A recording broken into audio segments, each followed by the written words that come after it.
Nous sommes le lundi 28 juillet 2014. Bonsoir à tous et merci d'être sur Yota Télévision pour vous informer ce soir à la une de l'actualité, la fin du Ramadan ce lundi 28 juillet 2014 pour tous les musulmans du monde. Ici à Lubumbashi, les musulmans ont reçu comme chaque année un don de la part de l'honorable Moïse Katumbi pour clôturer en beauté leur période de jeûne. Des vaches, des sacs de riz leur ont été remis ce lundi. À suivre également les Congolais de la province du Katanga qui ont été refoulés dernièrement du Congo-Brazza et qui sont de retour au Bercail. Ils ont été accueillis à leur arrivée par le maire de Lubumbashi, Jean-Oscar Sanguza Mutunda. Encore une fois, bonsoir. Et on commence justement ce journal par le maire de Lubumbashi qui a accueilli les compatriotes récemment refoulés du Congo-Brazzaville. Il faut dire que la mairie de Lubumbashi se charge d'organiser leur déplacement à destination des villes de leur choix où ils jugent que leur intégration sera effective et aussi facile. Maurice Mazel nous en dit plus dans ce reportage. Quelques Congolais refoulés du Congo-Brazzaville sont à présent orientés par le gouvernement central du Congo dans les différentes provinces du pays pour leur réinsertion sociale.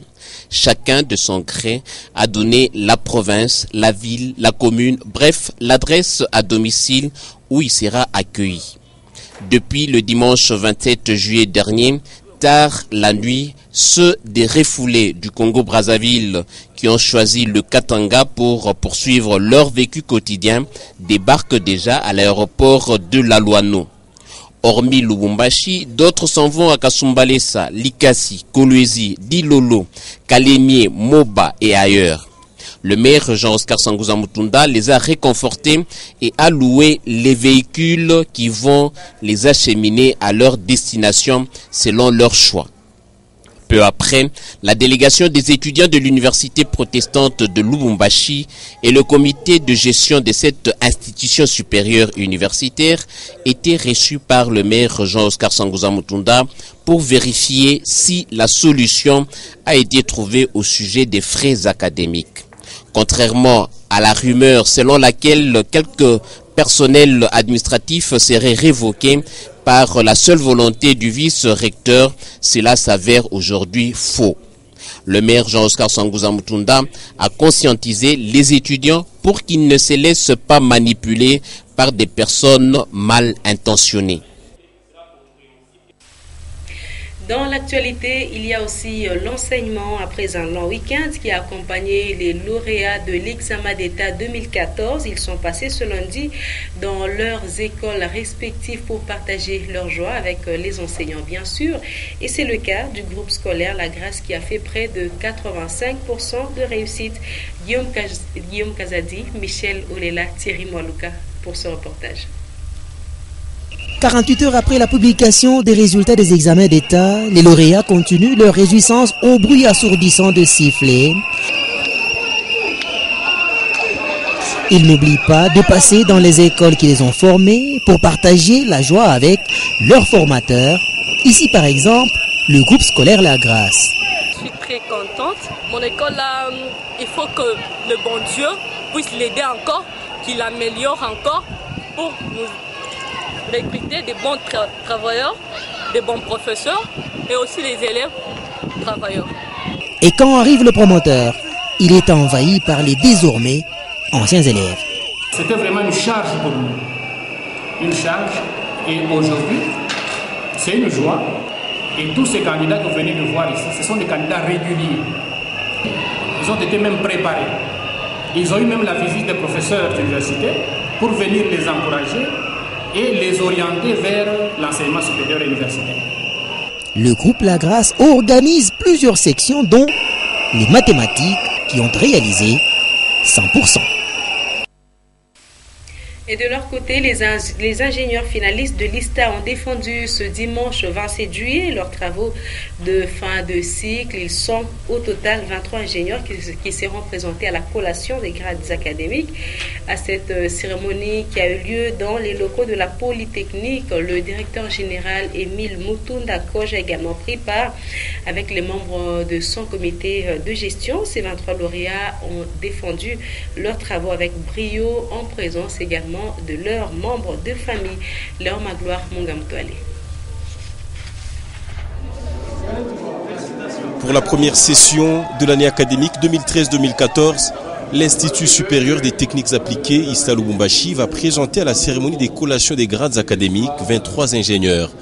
Ces 23 récipiendaires, finalistes en géomine, chimie et métallurgie appliquée et électronique, ont défendu leurs travaux de fin de cycle ce 27 juillet 2014 dans 3 auditoires à la faculté de Polytechnique de l'Unilou. En face des jurys taillés sur mesure, tous les 23 ingénieurs ont défendu avec brio leurs travaux scientifiques. Le directeur général de l'Ista Lubumbashi, l'ingénieur Émile Mutunda Koj, son secrétaire général académique Claude Alota et tout le personnel administratif ont suivi de près ces épreuves. Au sortir des salles de défense, la joie était à son comble.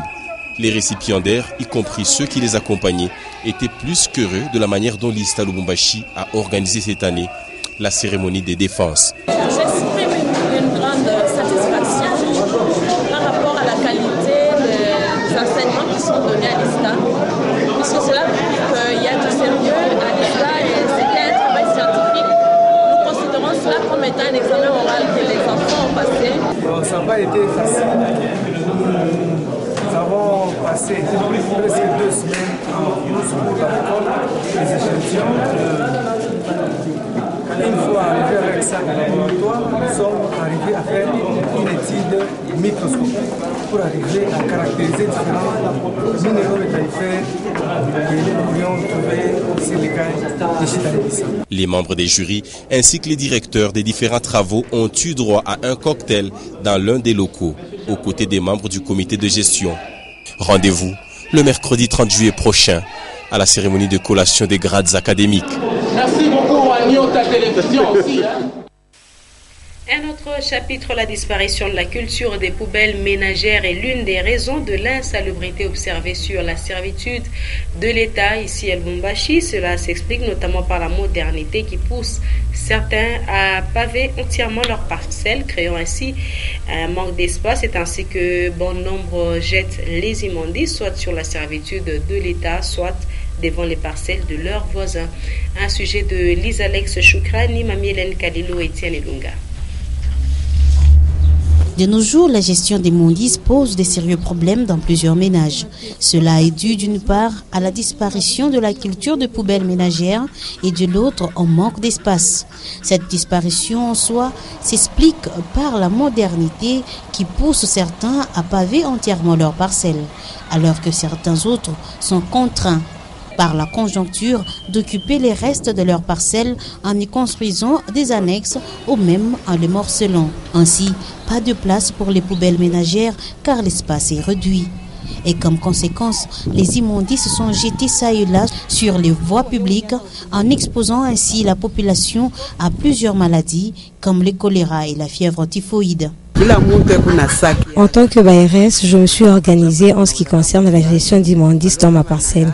Étant donné que j'ai beaucoup d'occupants, j'ai recommandé à chacun d'eux de disposer d'un sac qui contiendra des ordures et à chaque fois qu'il est rempli, il est évacué par le service en charge qui passe au courant de la semaine. Maman camion napitaka chaque vendredi, mercredi mais napitaka, na vendredi napitaka.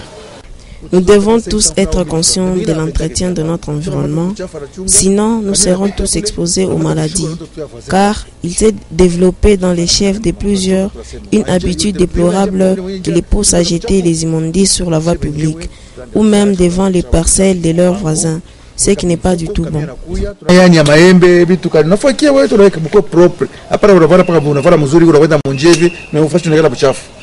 Pendant que certains se démènent ou s'organisent pour évacuer normalement les immondices de leurs parcelles, certains autres se contentent seulement de les jeter nuitamment sur les voies publiques ou même devant les parcelles de leurs voisins. On signale également qu'une grande partie du quartier Gambela est actuellement plongée dans le noir. La situation s'observe depuis l'incendie survenu le 17 juillet dernier au poste de distribution du côté Texaco. Et la crainte de la population est de voir cette situation créer l'insécurité dans cette partie de la ville de Lubumbashi. Janine Bouchou et Etienne Elunga. Les abonnés de la Société nationale d'électricité de la commune Lubumbashi, précisément ceux du quartier Gambela, sont privés du courant électrique depuis 10 jours. Les opérateurs économiques qui revendent des vivres frais et des boissons ont du mal à conserver leurs marchandises. Et dans les ménages, seuls ceux qui ont des groupes électrogènes et des panneaux solaires peuvent utiliser les appareils électroménagers. Certaines sources révèlent que cette situation sera rétablie après 2 semaines. Mais du côté de la SNEL, rien n'est signalé. En attendant, la population est obligée de garder son mal en patience. Leur souhait est que cette situation n'est dure par crainte d'enregistrer encore des cas d'insécurité à cause de l'obscurité. Pour rappel, cette situation est survenue après l'incendie du 17 juillet dernier au poste de distribution du quartier Texaco. Incident qui a plongé plusieurs coins dans les noirs. Toutefois, les travaux évoluent et certains quartiers de la ville ont été à nouveau alimentés en énergie électrique. Et puis cet atelier d'harmonisation des projets d'investissement entre le pouvoir central et la province du Katanga qui a eu lieu à Lubumbashi, les délégués des ministres concernés ont statué sur l'exécution ou non de ces projets d'investissement. Reportage de Patricia Naïs-Maoka et Michel Olila. Venue de Kinshasa, la délégation du ministère national du plan, avec à sa tête le directeur Célestin Birere, a tenu pendant 3 jours, soit du 24 au 26 juillet, l'atelier sur l'harmonisation des projets d'investissement entre le pouvoir central et la province du Katanga. Financé par le PRCG, il a été question des projets d'investissement concernant 5 ministères pilotes, à savoir la santé, les PSP, l'agriculture, les infrastructures et le développement rural. Des travaux de grande portée pour le développement de la province. Le temps fort de ces assises était marqué par les résolutions de l'atelier. Il ne nous est plus permis de prendre du retard. C'est ainsi qu'on a identifié les projets pour la santé, 686 projets pour la santé,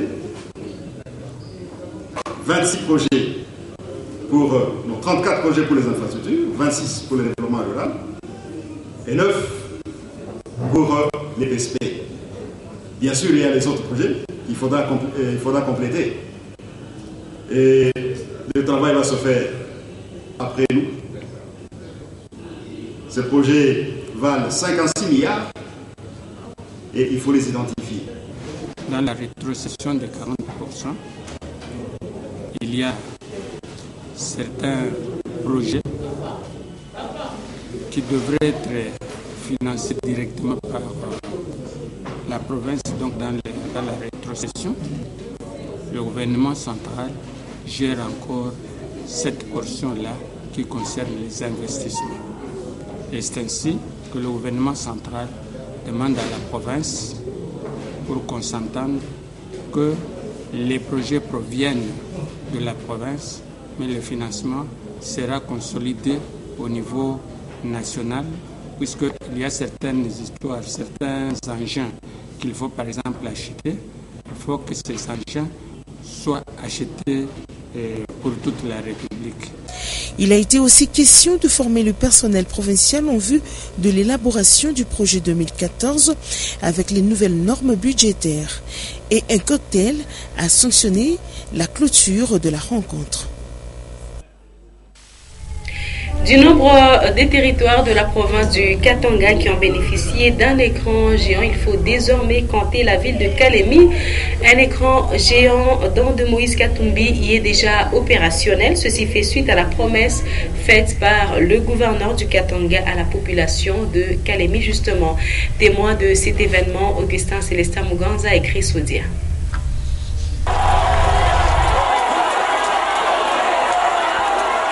Cette joie de la population de Kalemi témoigne sa gratitude à Moïse Katumbi qui vient de doter cette ville d'un écran géant. C'est la place Kisebwe qui a été choisie pour abriter cette donation.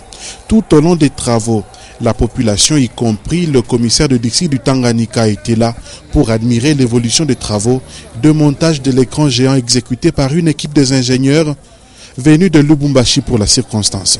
Une fois le signal de l'écran géant lancé par le commissaire du district du Tanganyika, venu des 4 coins de Kalemi, toutes les couches de la population ont pris d'assaut la place Kisebwe pour admirer l'œuvre de Moïse Katumbi. Kwa gouverneur wetu tunasema iko exceptionnel Kongo mzima. Tunamshukuru sana watoto wa Kalemina tutakuwa Afrika mzima. Tunasema hivi hatuna kia kumtolea. Kumtolea sauti yetu kwake. Tuko upande wake. Tuko ngambo yake na tunamsutenir baba wetu wa province yetu Moise Katumbi. Tuko nyuma yake. Tunamshukuru gouverneur wetu Moise Katumbi Chapwe kwa kazi ya maendeleo. Wale tunasema asante kabisa, Mungu amsaidie. Tulikuwa tunalipa madesa mfra mwingi nyumba, lakini hivi kabisa tutakuwa tukiangalia hapa. Tunapenda kabisa isikuwe tu hii. Hata afanye nyingine lazima kushinda hii. Yeye atukamie na mfurahia sana. Nani? Moise Katumbi. Na mfurahia sana. Kama jinsi watu wanapasha kuwa. Tunavyoafanya ndio maendeleo ya maisha. Tunaremercie sana Moise Katumbi. Ndio gisi gouverneur anapasha kuwa. Puisque huyu gouverneur anaonekana different na wengine wa gouverneur. Kupitia vyenye anasema anarealize. Depuis je pense que hii nani akifanya hata 2 jours mimi nashikuka kuona gisi na shirama. Na vingine angalia anafanya niko naona tu anasema na vinafanyika. Nakuwa kuona machi hapa kwa Kiseboya, juu naliona hapa gouverneur alituletea ekran géant, na hiyo natufanyisha sie, inafanyisha maendeleo kumuji wetu wa Kalemi, en particulier ngambo ya huko Kiseboya. Kwa kweli tunafurahi sana kwa kitendo ambayo papa gouverneur anatufanyisia. Toute la période de la Coupe du Monde Brésil 2014, des milliers de Kalemiards s'est regroupés ici pour suivre différentes explications, à l'exemple du match final entre l'Argentine et l'Allemagne qui a mobilisé une foule incommensurable.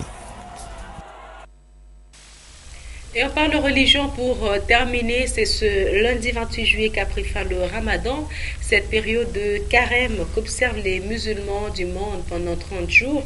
Voilà pourquoi l'honorable Moïse Katumbi Chapwe leur a fait un don de 10 têtes de vache, 100 sacs de riz et autres vivres. Retrouveront ce reportage de Edouard Kankou et Sylvain Tambay.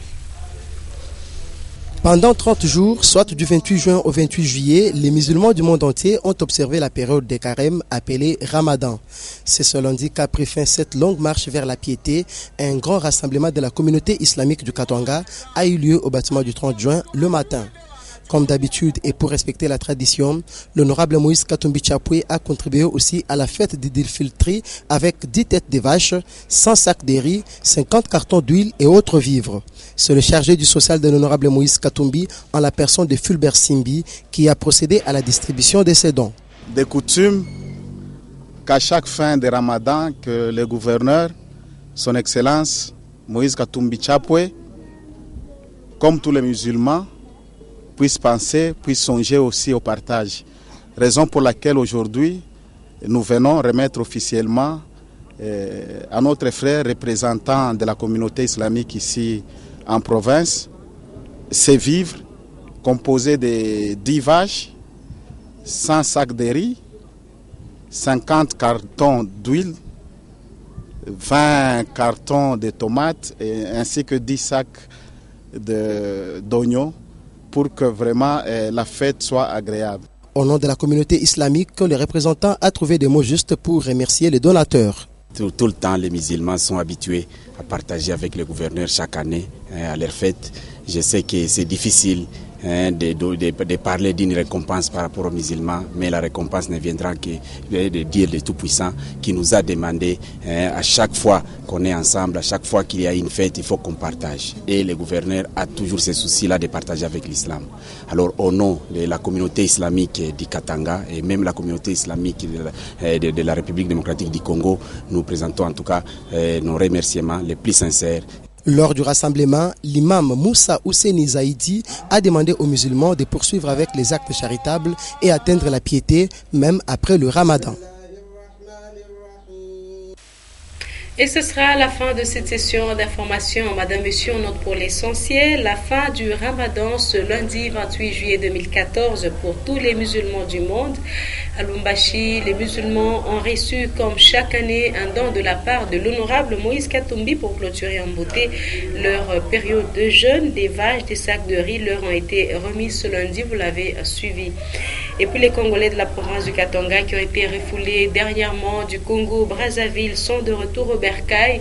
Ils ont été accueillis à leur arrivée par le maire de Lubumbashi, Jean-Oscar Sanguza Mutunda.